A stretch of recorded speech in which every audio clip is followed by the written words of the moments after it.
예배의 대상이라 그러죠.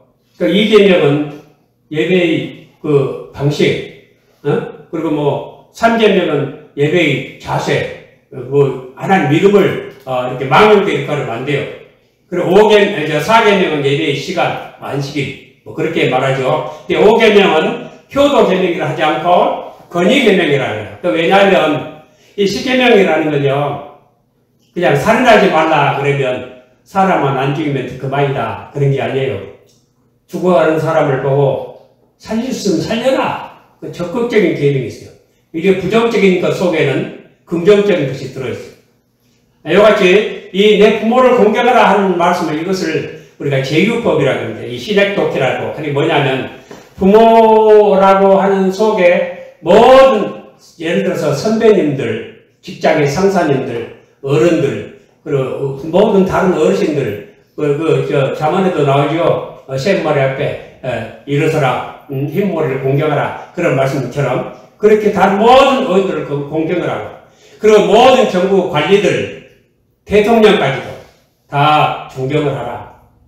우리 대통령이 지금 미움을 많이 받고 있고 몇 프로 지지를 못 받는데 하나님이 세우셨어요. 그렇다고 해서 대통령 믿다고 해서 나라법을 안 지키면 안 돼요. 세금도 잘 내야 되고요. 응? 모든 교통도 잘 지키고 그래야 되죠. 그래서 공경을 하라. 뭐 거기에 들었어요. 그래서 이 부모 속에 누가복음 3장에 보면은 누가 낳고 마태복음이 이렇게 돼 있지만 그 누가복음 3장에는 그 위에는 누구, 그 위에는 누구고 예수님부터 쭉 올라가가지고 아담 위에는 누굽니까? 하나님이 나와요. 하나님이 제일 어른이시다. 그런 얘기죠. 그래서 내 부모를 공경하라 하는 말씀 속에는 뭐가 들어있어요? 다른 모든 위에 윗사람들을 공경을 하라. 순종하고 존경하라. 그런 의미가 들어있는 줄로 믿으시기를 바랍니다. 그런데 제가 전에는 그런 생각을 못 해봤는데 요즘 그런 생각을 해요. 자녀들아, 내 부모를 어디에서 순종하라? 주 안에서 순종하라 했을 때, 얼른 이 주 안에서 했을 때 불신자들이 먼저 생각이 나잖아요. 불신 부모에게는 어떻게 할 것이냐? 순종하지 말아야 된다.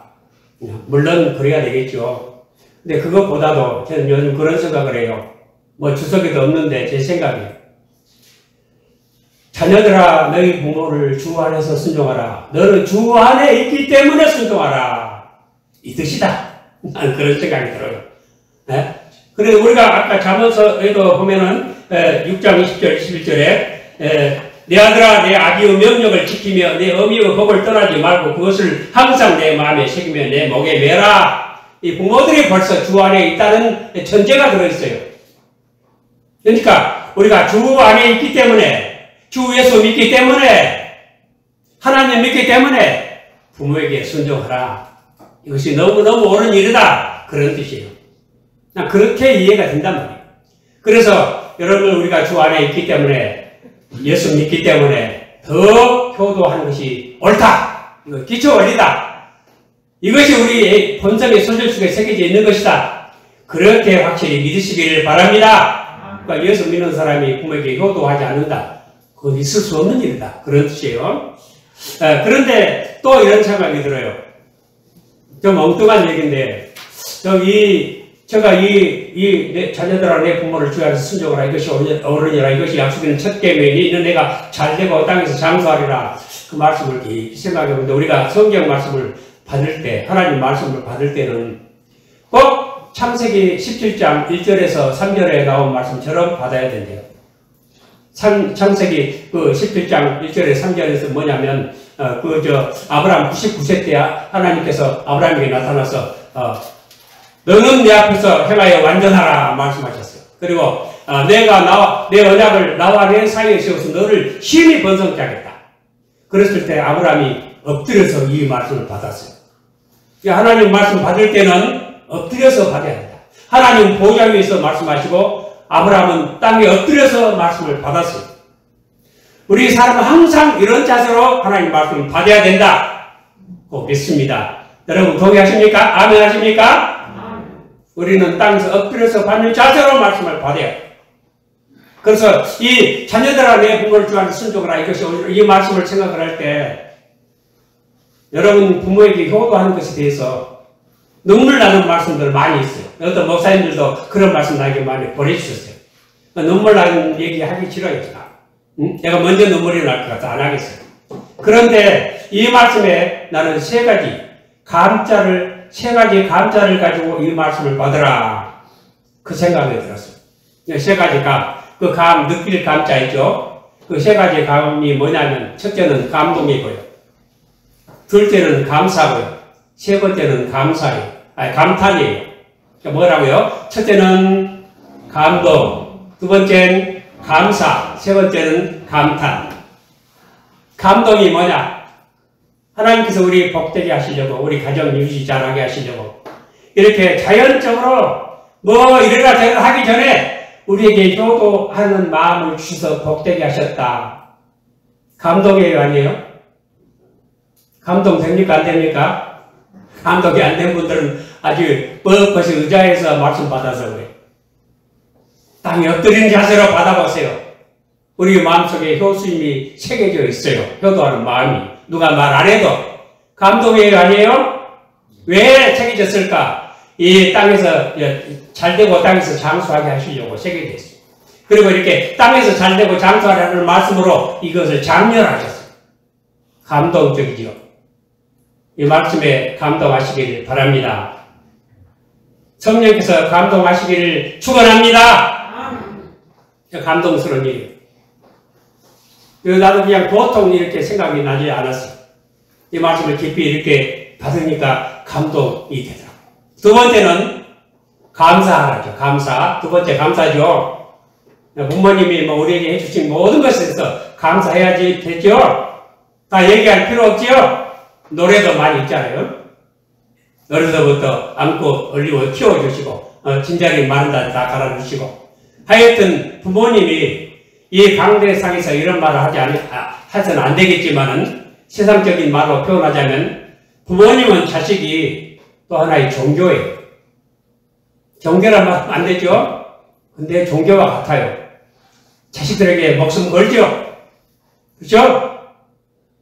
모든 그냥 모든 가치와 목표가 그냥 자식들에게 딱 그냥 걸려버릴 것 같아요.